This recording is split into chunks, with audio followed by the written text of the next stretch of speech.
Well, folks, as of the time of this recording, Trump has not even been in office for a full week, and already he has been able to do what Biden and Harris have been mysteriously unable to do in 4 years. He has done in less than 24 hours. He has closed the border. Apparently it was as simple as that. So, we're going to talk about all of the stuff he's done so far. I'm Luke Garnett, and this is The Logos Show.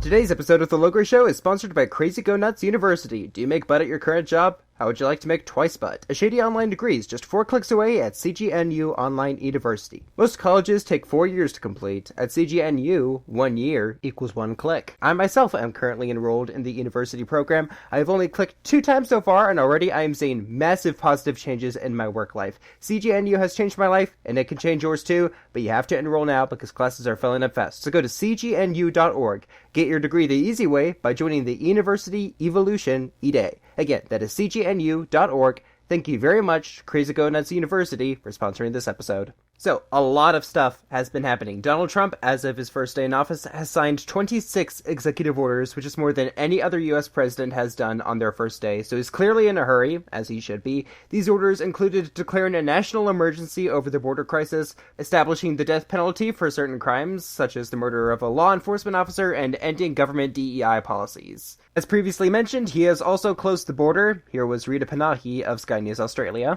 Donald Trump has followed through on his promise to stop the flow of illegal aliens into the US, effective immediately. And by invoking the Alien Enemies Act of 1798, I will direct our government to use the full and immense power of federal and state law enforcement to eliminate the presence of all foreign gangs and criminal networks, bringing devastating crime to U.S. soil, including our cities and inner cities.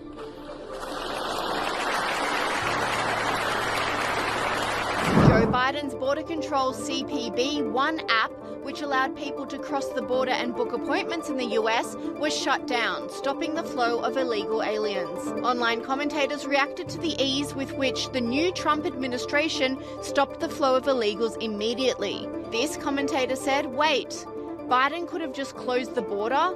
Surely it isn't this easy." And this commentator said, El Paso border crossing within minutes of the new administration. It really was that simple. This just goes to show how dishonest the entire Biden administration was, and why Americans ultimately decided that we needed better leadership. We were told over and over again that Biden was this close to solving the border crisis, and apparently all he needed to do was say the word. And he never did. So Trump had to do it for him. And that is why Joe Biden's approval ratings are at 37%. So, Trump taking immediate action over the border crisis, just like he promised he would. That is a very good sign. And already the internet is full of very dumb stories about illegal immigrants who are crying over the loss of their beloved CBP One app. Here's one of them from the Associated Press, quote, "Tens of thousands of appointments that were scheduled into February were canceled," applicants were told. That was it. There was no way to appeal and no one to talk to. In Tijuana, where 400 people were admitted daily on the app at a border crossing with San Diego, Maria Mercado had to work up the courage to check her phone. Tears ran down her cheeks after she finally looked. Her family's appointment was scheduled for 1 p.m., 4 hours too late. I'm sorry, are you trying to make us feel guilty? Are you trying to get us to persuade Trump to open the border? No. There are more than 10 million illegal immigrants in this country. We are in a state of national emergency. An emergency that the previous administration caused. We've already established that. We are happy to let more people into the country, but we need to do it legally. And before anything, we have to make sure the people who are already here, legally, are safe. Because Americans are dying at the hands of illegal immigrants. And for the first time in 4 years, we have a president who cares. So a bit more clarification on the border situation. The border is not completely shut down. Like, U.S. citizens who cross the Mexico border and now they want to come back, they can do that. And people who are not U.S. citizens can still cross the border, but they have to remain in Mexico while they're having their backgrounds checked and all their papers looked at. So while they're waiting to be given permission to be U.S. citizens, they can't be U.S. citizens. This whole thing is so stupid. Why was this not always the case? Well, it's not exactly a parallel thing, but imagine that, like, a stranger walked over to my house and said, "Hey, can I live here?" And normally, of course, I would be like, no, you're a stranger. I've never seen you before. Why do you want to live here anyway? Get out. Let's just say that it took me some time to think about it, just hypothetically. He doesn't get to live in my house while I am deciding. This is common sense. And that is why Biden was never able to understand it. In other immigration news, the deportations have officially begun. According to Fox News, quote, "In the first days of the Trump administration, ICE has made more than 460 arrests of illegal immigrants, including those with criminal histories that include sexual assault, domestic violence, and drugs and weapons use." Also, you might have heard the story about Denver Mayor Mike Johnston, who said that he would rather go to jail than assist Trump with his deportation plans. Well, now that the deportations have actually begun, he's singing a completely different tune. Take a listen.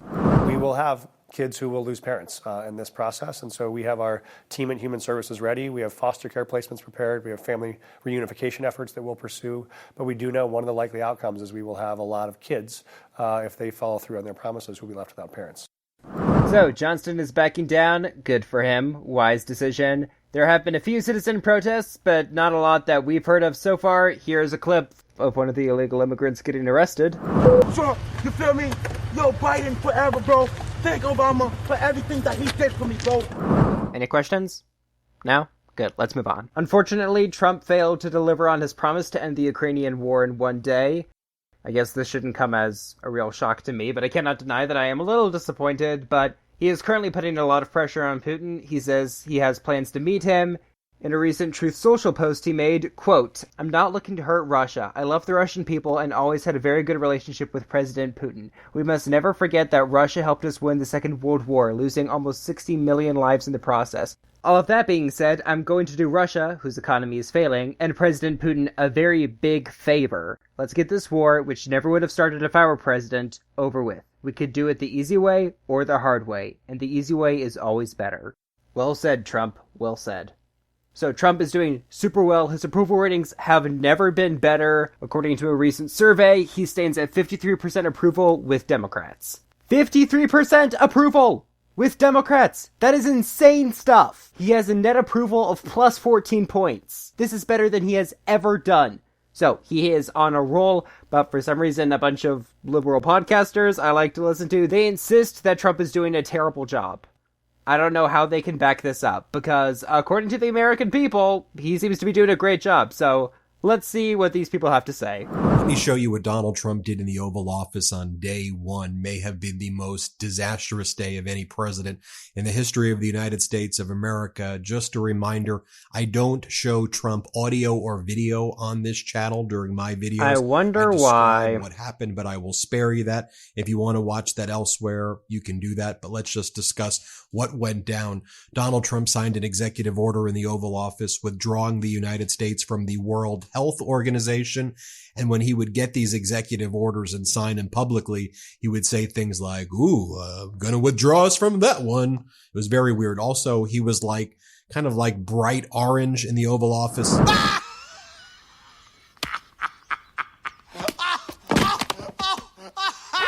Okay, so calling him Hitler didn't work, so now you're just gonna insult his skin color?